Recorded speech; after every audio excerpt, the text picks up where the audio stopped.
सत्सङ्गत्वे निस्सङ्गत्वं निस्सङ्गत्वे निर्मोहत्वं निर्मोहत्वे निश्चलतत्वं निश्चलतत्वे जीवन्मुक्तिः पुनरपि जननं पुनरपि मरणं पुनरपि जननी जठरे शयनम् इह संसारे बहुदुस्तारे कृपया पारे पाहि मुरा. பிரத்யக்ஷத்துக்கு பாவி பாகம் உண்டா இல்லையா இதுதான் விசாரம் நடந்துருக்கு. அதாவது பிரத்யக்ஷத்தினால நாம இன்னி வரை எதை பார்த்திருக்கோமோ இதுக்கு பாகம் இல்லைன்னு தீர்மானம் பண்ண முடியாது. இன்னி வரை பாகம் இல்லைங்கிறது இருக்கலாம், ஆனால் பாவி காலத்துல அதுக்கு பாகம் வரலாம்ங்கிறது நிச்சயமா சந்தேகமாங்கிறது ரெண்டு கட்சி. சந்தேகமா இருந்தால் கூட இந்த பிரத்யக்ஷத்தை நம்ப முடியாதுங்கிறது தீர்மானம். சித்திகாரர் சொன்னார் நிச்சயமே வந்துடும். எது பர்யந்தம் இந்த பிரத்யக்ஷம் இப்படியே இருக்கும்னு கேட்டா பிரம்ம சாட்சா்காரம் வர பர்யந்தம். அது வந்தாச்சுன்னா பிரத்யக்ஷம் மாறி போகும், இதுக்கு பாகம் வந்துடும் அப்படிங்கிறது தீர்மானமாக சித்திகாரர் சொன்னார்.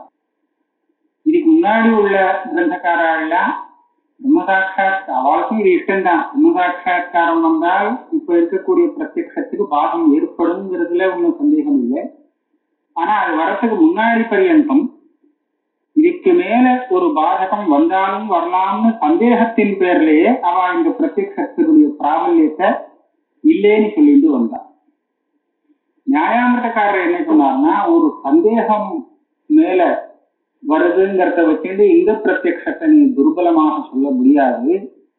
ஏன்னா சந்தேகமே வராதுங்கிறத நிர்ணயம் பண்ண முடியும். அதாவது அந்த பாதமே வராதுங்கிறத நிர்ணயம் பண்ண முடியும். எப்படின்னு கேட்டீங்கன்னா, நீங்க இப்ப நாம பார்க்கக்கூடிய பிரத்யக்ஷத்துக்கு பாதகமாக ஒரு பிரத்யக்ஷம்னா அது எப்படி இருக்கணும்? அது பிரத்யக்ஷமாகவாவது இருக்கலாம், அனுமானமாகவாவது இருக்கலாம், ஸ்ருதியாகவாவது இருக்கலாம்னு சொல்றீங்க இல்லையா? பிரத்யக்ஷத்துக்கு இன்னொரு பிரத்யக்ஷம் பாதகமாக ஆகிறதுக்கு சான்ஸ் இல்லை. ஏன்னா அந்த ரெண்டாவது பிரத்யக்ஷம் சரியானதான சந்தேகத்துக்கு விஷயமாக இருக்கு. அனுமானம்ங்கிறது பிரத்யக்ஷத்துக்கு பாதகமாகாது. ஏன்னா அனுமானம் துர்பலம். பிரத்யக்ஷம் தான் அனுமானத்துக்கு பாதகமாகுமே தவிர அனுமானத்தை கொண்டு பிரத்யக்ஷத்தை தப்புன்னு சொல்ல முடியாது.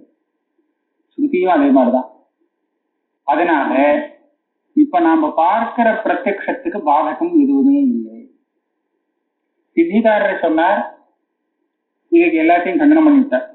பாதகம் நிச்சயமாக உண்டு, பாதகம் வருமாங்கிற சந்தேகமும் நிச்சயமாக வரலாம். ஏன்னு கேட்டா, நீயே இன்னொரு பிரத்யக்ஷம் சந்தேகத்துக்கு விஷயமானதுன்னு சொன்னேன், அது ஒரு பிரத்யக்ஷம் தானே.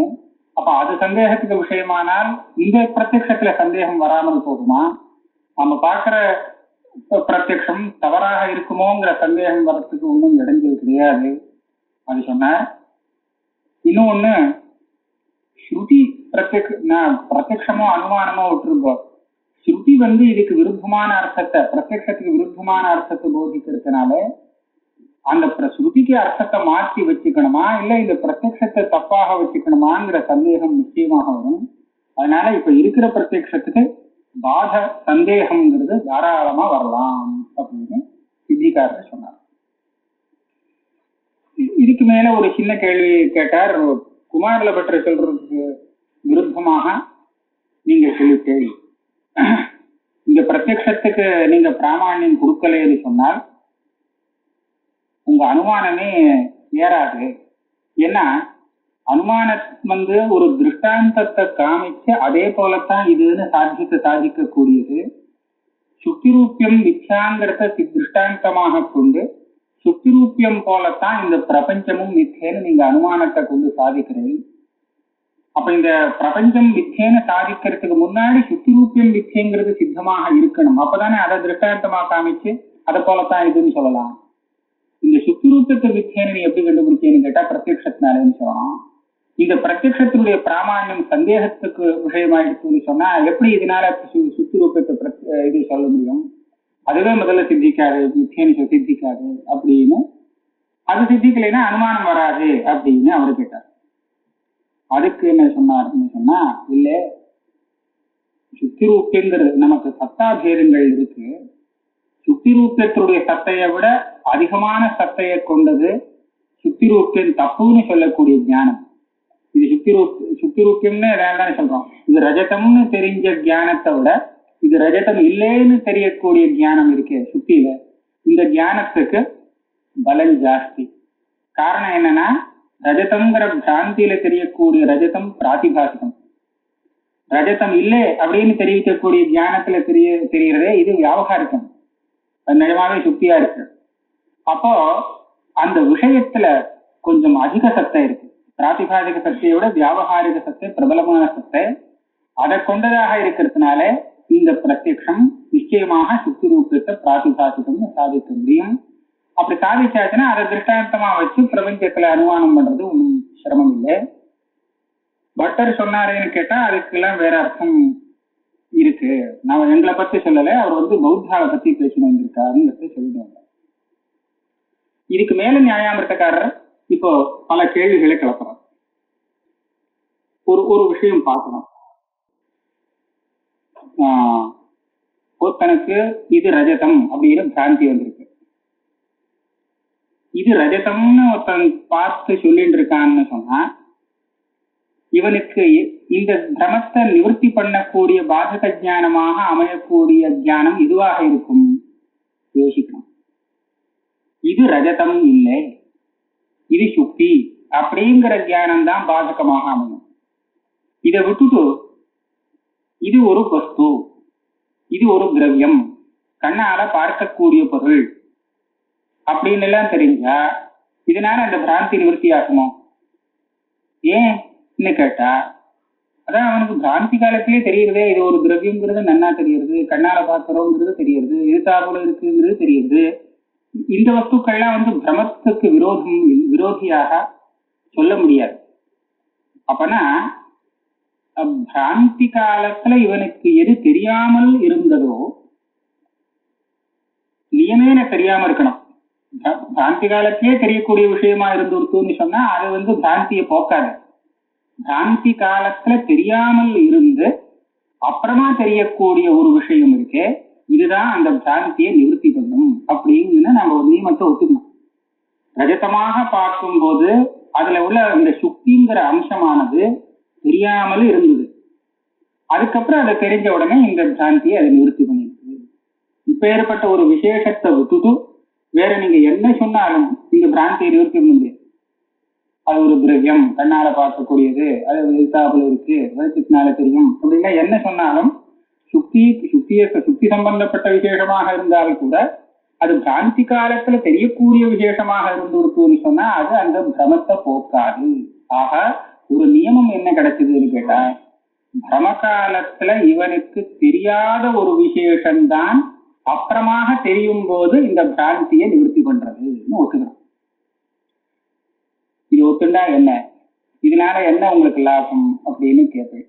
பார்த்தோம்னா ஒத்துக்கலாமே அப்படின்னா, இப்படி சொல்லியாச்சுன்னா இந்த பிரத்யக்ஷம் இருக்கு, இதுக்கு பாதகம் இல்லைன்னு வந்துடும். அது எப்படி வரும்? இப்ப லோகத்துல இந்த பிரத்யக்ஷம் வியாபகாரிகமான பிரபஞ்சம் தெரிகிறது. இந்த பிரத்யக்ஷத்தை பாதிக்கக்கூடிய ஞானம் எதுன்னு அத்வைத்திட்ட கேட்டேன்னா அவன் என்ன சொல்லுவான்? இன்னொரு பிரத்யக்ஷம் வரும்னு சொல்ல மாட்டான், அனுமானம் பாதிக்குதுன்னு சொல்ல மாட்டான். ஸ்ருதியால பாதகம்னு சொன்னாலும் மகா வாக்கியத்தினால ஏற்படக்கூடிய ஆத்ம தத்துவ சாட்சா்காரம் இருக்கு, அது ஒண்ணுதான் பாதகம்னு சொல்லுது. அதை தவிர வேற எதுவுமே இந்த பிரத்யக்ஷத்துக்கு பாதகமாக சொல்லப்படுது இல்லை. அப்படித்தானே? ஆத்ம சாட்சா்காரம் வருதே, அதுதான் இப்ப இருக்கக்கூடிய இந்த சகல பிரத்யக்ஷ பிரமாணத்தையும் நிவர்த்தி பண்ணிட போறது, பாதகம் பண்ண போறது அப்படின்னு தான் சொல்லுவான். அதை தவிர வேற எதுவும் பாதகமாக வரப்போறதுங்கிறது சித்தாந்தி சொல்லப்படுது இல்லை. இப்ப இவர் என்ன சொல்றாருன்னா, அது ஒண்ணு பாதகம்னு நீ எதை சொல்றியோ அந்த சாட்சா்காரம் கூட பாதகம் ஆக முடியாது நீ சொல்லிட்டேன்னா அப்ப பாதகமே இல்லைன்னு ஆயிடும். நீ ஒன்னே ஒண்ணுதான் பாதகமாக சொல்றதுக்கு யோக்கியமான ஞானம் இருக்கு.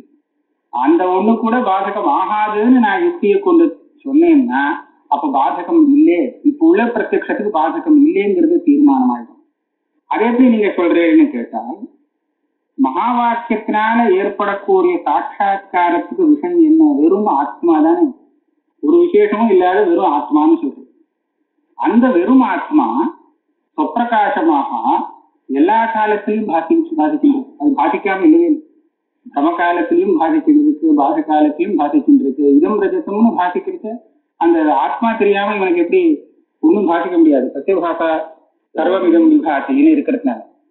ஆக இதம் ரஜதம்ங்கிற பிரம காலத்திலேயே அந்த ஆத்மா பாதிக்கின்றிருக்குன்னு சொன்னால் அந்த ஆத்மாவை தெரிவிக்கக்கூடிய இன்னொரு ஞானம் இந்த பிரமத்துக்கு நிவர்த்தகம்னு சொல்ல முடியுமா? ஏன்னா இப்பதான் நான் சொன்ன நியமம், பிராந்தி காலத்துல எது தெரியாமல் பாதிக்காமல் இருக்குமோ அப்பேற்பட்ட விசேஷம்தான் பின்னாடி தெரியும் போது அந்த பிரமத்துக்கு பாதக ஞானமாக அமையிறது. நீங்க சொல்லக்கூடிய இந்த பிரம்ம ஜானம் இருக்கே, அந்த பிரம்மத்துல சுத்த ஆத்மா, அந்த ஆத்மா எப்ப பார்த்தாலும் அது பாதிச்சுட்டே இருக்கு பிராந்தி காலத்துல. அப்பேற்பட்ட அந்த ஆத்ம ஜானம் இந்த பிரபஞ்சத்துக்கு எப்படி பாதகமாக முடியும்? அதனால இதை தவிர வேற ஏதாவது பாதகம் உண்டான்னு சொன்னா நீ கூட சொல்ல போறது இல்லை. பாதகம்னா இது ஒண்ணுதான் சொல்ல போற, இதை தவிர வேற காமிக்கிறதுக்கு ஒண்ணும் இல்லை. ஆக இதுவும் பாதகம் ஆகாதுன்னு சொல்லியாச்சுன்னா இந்த பிரபஞ்சத்துக்கு பாதி காலத்துல பாதகமாக எதுவுமே இல்லைன்னு தீர்மானமா சொல்லலாம். அப்படி இருக்கும்போது இந்த பிரபஞ்சம் உன்னுடைய இந்த பிரபஞ்ச மித்யாத்வானுமானம் ஸ்ருதி எல்லாத்தையும் அடித்து தள்ளும். அதனால இப்படிதான் சொல்லுவாங்க. நல்ல யுக்தி நனும் பிரமகாலீன அபரோக்ஷ புத்தி அவிஷய விசேஷ விஷயைவ தீர் பாதிகா திருஷ்டா. பிரமகாலத்துல பிரத்யட்சமாக பாதிக்காத ஒரு விசேஷத்தை தெரிவிக்கிற அந்த ஞானம் தான் அந்த பிரமத்துக்கு பாதகம் ஆக முடியும். நச்ச விஸ்வபாதிகாதீஸ்ததா இதுதே. இந்த விஸ்வம் பிரபஞ்சத்துக்கு பாதகம்னு சொல்லக்கூடிய ஞானம் அகண்டாகார விருத்தி சொல்றீங்களே, அது அப்படி இல்லையே. பிரம காலத்துல தெரியாத ஒரு விஷயத்தை சொல்லக்கூடியதாக இது தெரிவிக்கக்கூடியதாக இல்லையே, அது எப்படி பாதகமாக முடியும்? ஆக பாதகம் இல்லையே, எனக்கு அங்க கொண்டு போய் பிடிச்சிடணும். இந்த இதுக்கு பாவி பாகம் கிடையாது. இது போல ஒரு 4-5 கேள்விகள் வச்சிருக்காரு. முதல் கேள்வி அப்பப்ப கேட்டு உடனே பதில் சொல்லிடுறாரு சொல்லிட்டாரு. இது சேன்னா அதிஷ்டான தத்துவஜானத்துவேனும் பிரம நிவர்த்தகத்வா சொன்னார். பிராந்தி வந்திருக்கு.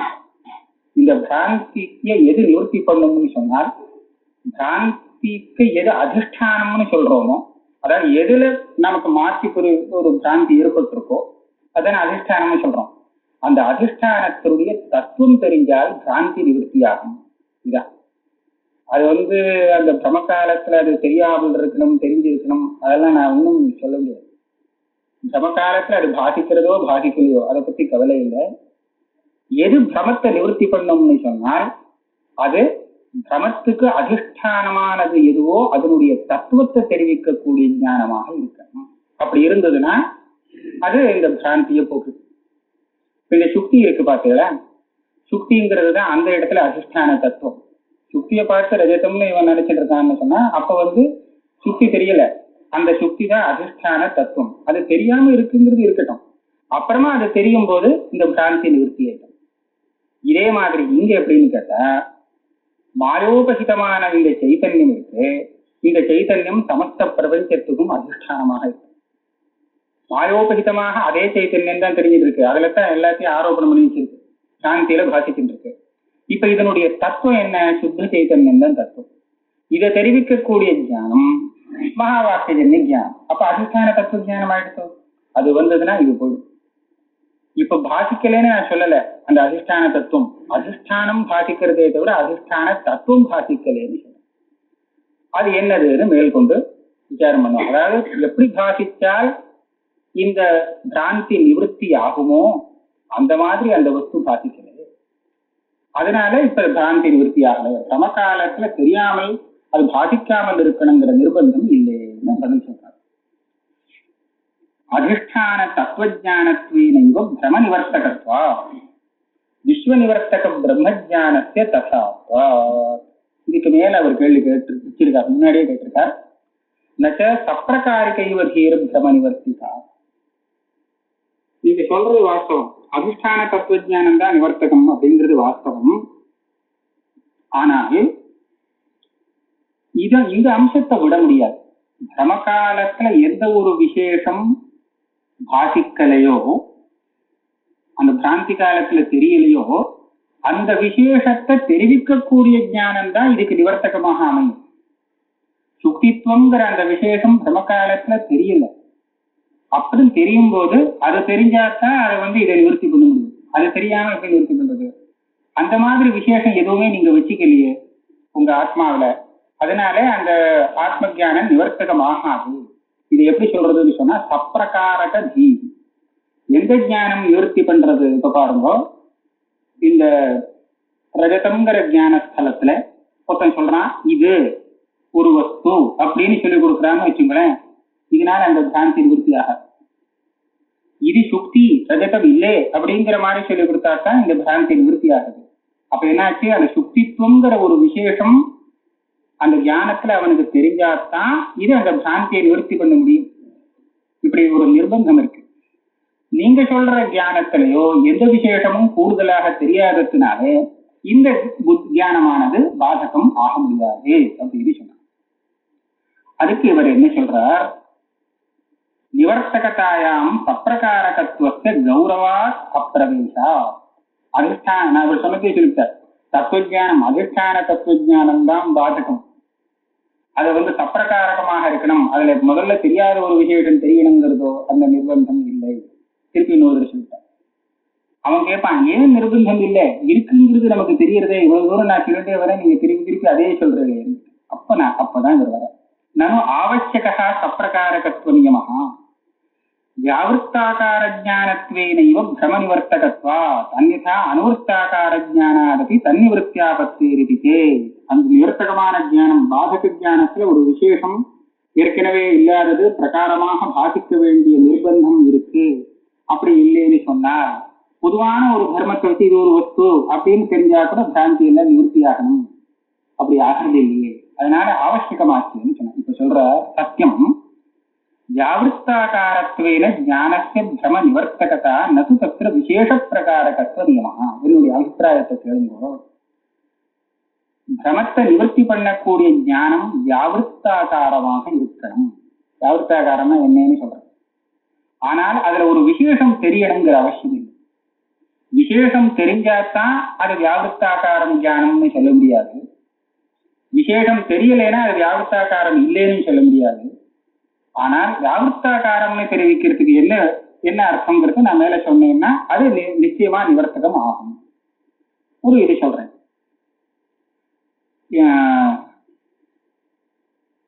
இதம் ரஜதம்னு பிராந்தி இருக்கு. இந்த பிராந்தி சுக்திய மறைச்சு ரஜதத்தை காமிக்கிறது. அப்படியானால் நீங்க சொல்றபடி பார்த்தோம்னா சுக்தின்னு தெரிஞ்சதுன்னா இந்த பிராந்தி நிவர்த்தி ஆயிடணும். அப்படிதானே? சுக்தி எந்த ஒரு ஞானத்துக்காவது விஷயமாக ஆயிடுச்சுன்னு சொன்னா அந்த ஞானம் இவனுக்கு வந்தால் இது போகணும். அப்படிதானே? இப்ப நான் என்ன சொல்றேன், சுக்தியானது ரஜதம் ஆகாது அப்படின்னு நான் சொல்றேன். எல்லாம் அவங்ககிட்டே கேட்கிறேன், சுக்தி ரஜதம் ஆகுமா அப்படின்னு கேட்டா சுக்தி ரஜதம் ஆகாதுன்னு பழிச்சுன்னு சொல்றான் அந்த பிராந்தம். இப்ப இவனுக்கு சுக்தி தெரியாமல் இருக்குன்னு சொல்ல முடியுமா? சுக்தி தெரியலைன்னா சுக்தி ரஜதமாகாதுன்னு சொல்ல தெரியுமா அவனுக்கு? அதனால அவனுக்கு நன்னா தெரியும், சுக்தியை பத்தி நன்னா தெரியும், சுக்தி ரஜதம் ஆகாதுன்னு தெரியும். அப்ப சுக்தித்துவம் எல்லாம் தெரிஞ்சிருந்து இவனுக்கு ஏன் எப்படி இந்த சுக்தியை பார்த்து இது ரஜதம்ங்கிற பிராந்தி வந்தது? ஆஹா, இவனுக்கு சுக்தித்துவம் தெரியாதுன்னு சொல்ல முடியாது. இந்த பிராந்தனுக்கு சுக்தியை பத்தி நன்னா தெரியும், சுக்தி ரஜதம் ஆகாதுன்னு தெரியும், எல்லா விஷயமும் தெரிஞ்சிருக்கு. ஆனாலும் இவனுக்கு பிராந்தி வருதுன்னு சொன்னால் இதுக்கு காரணம் அவனுக்கு சுக்தி தெரியாததுன்னு சொல்றது முதல் தப்பு. நீங்க இதுவரை என்ன வச்சுன்றதுனா சுக்தி தெரியாததுனால அவனுக்கு இப்படி வந்தது. அதனால அப்ப தெரியாத இவனுக்கு பிரமகாலத்துல தெரியாத அந்த சுக்தி தெரிஞ்சு கொடுத்தோம்னா பிராந்தி நிவர்த்தி ஆகும்னு சொன்னாலே அது ஆட்டம் வச்சு அது கிடையாது. இப்போ அப்ப எப்படி நிவர்த்தி ஆகிறதுன்னு கேட்டால் எந்த வஸ்துவில உங்களுக்கு அந்த பிராந்தி வந்திருக்குன்னு பார்க்கணும். இந்த வஸ்து சுக்தின்னு அவனுக்கு தெரியுமா? தெரியாது. இப்போதைக்கு அவன் இது ரஜதம்னு தான் வச்சுட்டு இருக்கான், அப்படிதான் பார்த்துட்டு இருக்கான். எதுல அதுதான் வியாவிருத்தாகாரம்னு சொல்றது.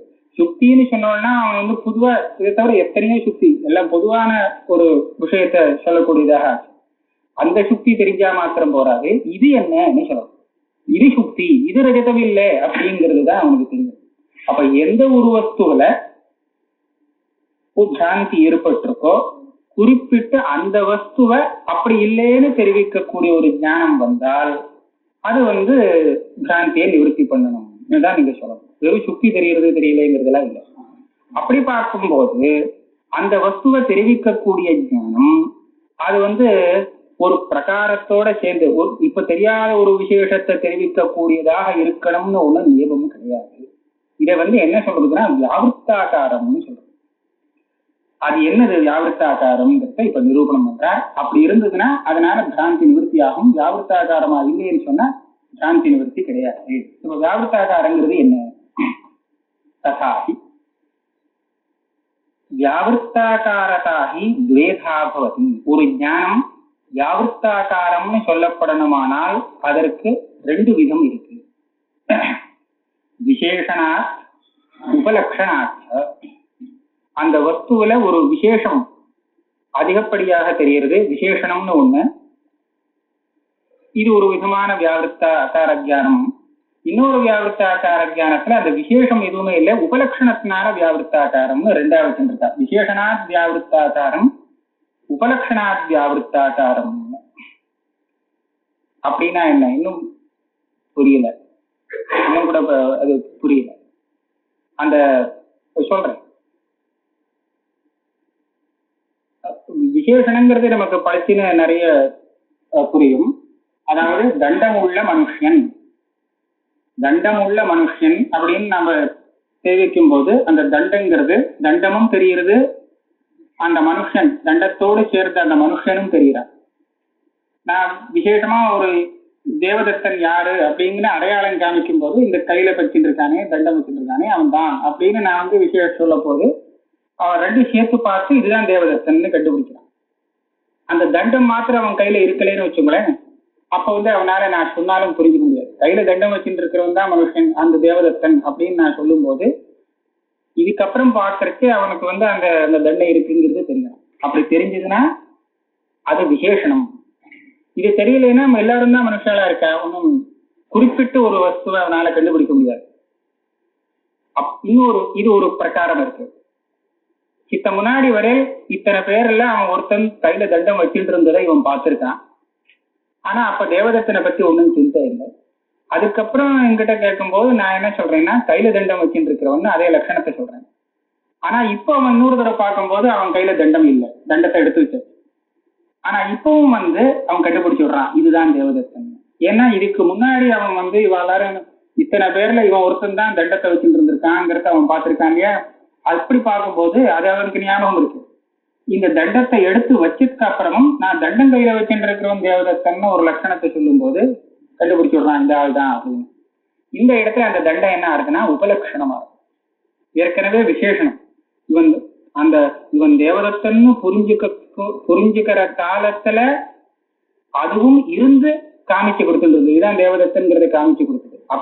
அப்படின்னா அது விசேஷனம்னு இருக்கும். இவன் தேவதத்தன்னு இந்த ஆளை புரிஞ்சுக்கிற காலத்துல அது இல்லாமலே இதுதான் தேவதத்தன்னு காமிக்கிறதுக்கு உபயோகப்பட்டுதுன்னா அப்ப அதுக்கு உபலட்சணம்னு பேரு. இந்த உபலட்சணமாக அந்த ஒரு வஸ்து இருக்கே, விஷயத்தை காமிக்கக்கூடிய வஸ்து, அந்த வஸ்துவானது எப்போதுமே அதுல தெரியணுங்கிற அவசியம் இல்லை. அந்த உபலட்சத்தை காமிச்சு கொடுக்கிற காலத்துல அதுவும் சேர்ந்து தெரியணுங்கிற அவசியம் இல்லை. அது ஏற்கனவே இருந்ததுன்னு தெரிஞ்சா போதும். ஆனால் இந்த உபலட்சணம் ரெண்டு விதமாக இருக்கு.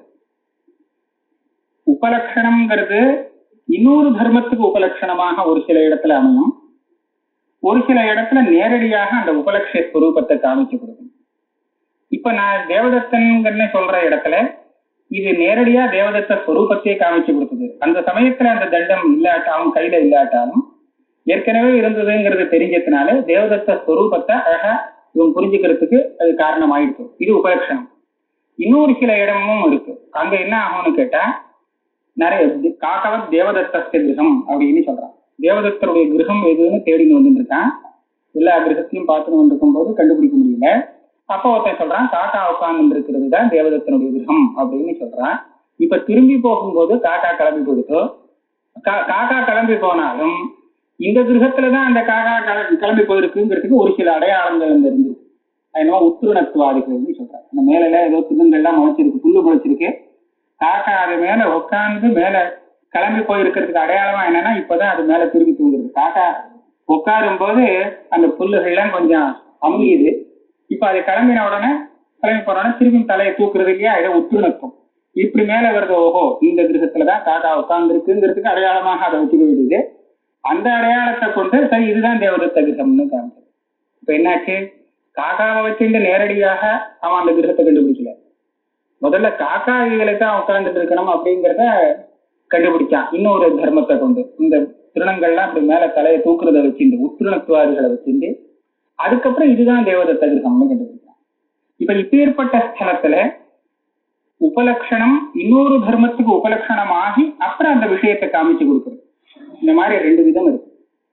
இதுல உபலட்சணமானது எப்போ விஷயத்தை வஸ்துவை தெரிவிக்குமோ அப்போ அது ஸ்வரூபோபலட்சணமாக இருந்தால் அந்த வஸ்து மாத்திரம் அதுல தெரியும், வேற எதுவும் அதிகப்படியாக தெரியாது.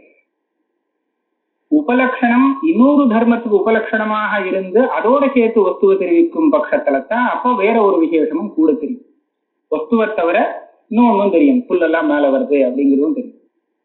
இப்ப இந்த இடத்துல ஸ்வரூபோபலட்சணம் தர்மாந்தரோபலட்சணம் உபலட்சணத்தை 2ஆ பிரிக்கின்ற. அந்த தர்மாந்தரோபலட்சணம் எல்லாம் நீங்க சொல்றபடி இது எல்லாமே வியாபிருத்தாகாரம். கரெக்டா அந்த வஸ்துவை மாத்திரம் காமிச்சு கொடுக்கக்கூடிய ஞானம் வியாபிருத்தாகாரம்.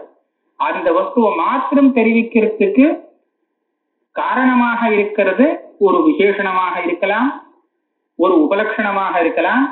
அந்த உபலட்சணத்துல இப்படி 2 விதம் இருக்கலாம். அதுல ஸ்வரூபோபலட்சணமாக இருக்கிற இடத்துல அந்த ஞானம் இருக்கே அது வெறும் வஸ்துவை மாத்திரம் கிரகிக்கும், அதை தவிர வேற எதையும் கிரகிக்காது. இந்த மாதிரி 3 இதை கொண்டு வர. இப்ப பிரகிருத ஸ்தலத்துல இந்த ஆத்ம ஜானம்ங்கிறது இருக்கு, மகாவாக்கியத்தினால வரக்கூடிய ஆத்ம ஜானம். இந்த ஆத்ம ஜானத்துல ஆத்மாவில எந்த விசேஷத்தையும் அது தெரிவிக்கல, இருக்கிற விசேஷத்தெல்லாம் இல்லாம பண்ணிடுது, எல்லாம் இல்லைன்னு சொல்லிட்டு விசேஷம் இல்லைங்கிறது தான் தெரிவிக்கிறது. ஆனால் விசேஷம் இல்லைன்னு தெரிவிக்கிறதோ இல்லையோ அந்த விசேஷங்கள் எல்லாம் உபலட்சணமாக இருந்தது, ரூப உபலட்சணமாக, விசேஷ அபாவம். இது எப்படி சொல்றதுன்னு கேட்டா, துவைதாபாவ உபலட்சித பிரம்ம நிர்விகல்பக நிச்சயம் அப்படின்னு சொல்றாங்க. எந்த துவைதமும் இல்லை அப்படின்னு எதுல இல்லையோ அது தெரிஞ்சுக்கலாம், அதை தெரிவிக்கிறது இது. துவைதாபாவத்தோடு கூடின பிரம்மத்தை தெரிவிக்கிறது நான் சொல்லல. காக்கா உட்கார்ந்த கிரகம் காக்காவோட சேர்ந்து இருந்தா தான் அந்த கிரகம்னு சொல்லல, அது தேவதத்த கிரகம்னு சொல்லல. காக்கா போனாலும் கிரகம் தான், தேவதத்த கிரகத்தை மாத்திரம் நாம் பார்க்கணுமே தவிர காக்காவை பார்க்க வேண்டியதில்லை, காக்கா தள்ளிடலாம்.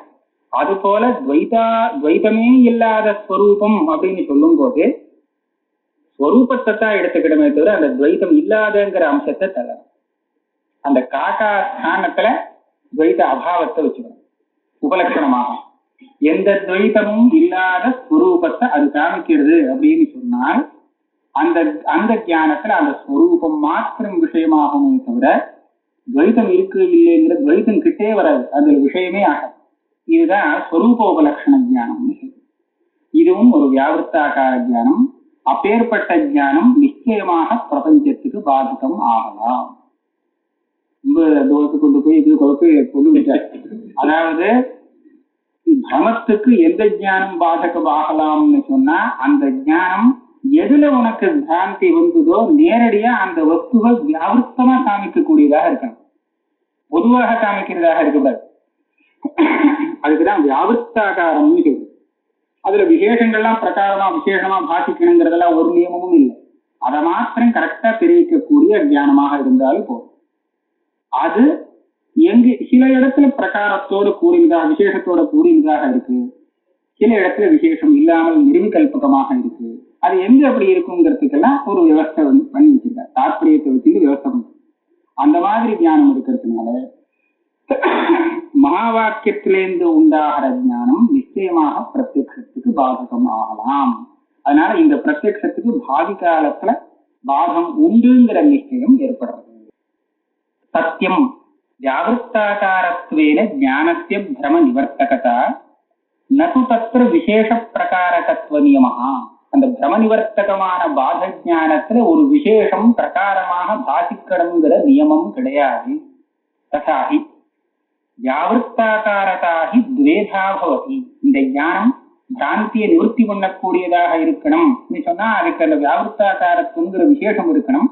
அந்த விசேஷத்துக்கு ரெண்டு முறைகள், ரெண்டு விதமாக அந்த விசேஷம் அதுக்கு கிடைக்கிறது. விசேஷனாத் உபலக்ஷணாச்ச. தத்திர ஆத்தியே சப்பிரகாரகத்துவ நியமஹா. ஒரு விசேஷணத்தை கொண்டு இது வியாவிருத்தாகாரம் ஆகும் பட்சத்தில் அந்த நிச்சயமா அது பிரகாரம் சப்பிரகாரமா இருக்கும். அவங்க ஏற்கனவே தெரியாத விசேஷம் அங்க தெரியக்கூடியதாக இருக்கும். द्वितीये अपि धर्मान्तरस्य यदुपलक्षणं तस्मात् व्यावृत्ताकारत्वे सप्रकारतैव. உபலக்ஷணத்தினால ஞானம் உபலக்ஷணத்தை கொண்டு விஷயத்தை தெரிவிக்கிறதுன்னு சொன்னால் அப்ப அந்த உபலக்ஷணம் இன்னொரு தர்மத்துவ உபலக்ஷணமாக இருந்து வந்ததுன்னா அப்ப அந்த ஞானத்துல நிச்சயமா சவிசேஷமா இருக்கணும், ஒரு விசேஷம் பிரகாரமாக பாசிக்கணும். यदि तु स्वरूपोपलक्षणात् व्यावृत्ताकारता ததா நிஷ்பிரகாரகத்தைவ. அந்த ஸ்வரூபோபலட்சணத்தை கொண்டு அந்த ஸ்வரூபத்தை தெரிஞ்சிட்டோம்னா அப்போ அது நிஷ்பிரகாரகமாக இருக்கலாம். உபலட்சணத்தை தத்திர அப்பிரவேசா. உபலட்சணம் எப்போதுமே உபலட்சணம்னு சொன்னாலே அதுக்கு அர்த்தம் என்னன்னா அது அதுல சேரல, சேர்ந்தாக்க விசேஷணம்னு அர்த்தமாயிடும். அது தனியாக இருந்துட்டு காமிச்சு கொடுக்கறது, எதை காமிச்சு கொடுக்கணுமோ அதை மாத்திரம் தெரிவித்து கொடுக்கறது, தடஸ்தமா இருந்தது, அதான் உபலட்சணம். ஸ்வஸ்மின் அப்பிரகாரத்வா.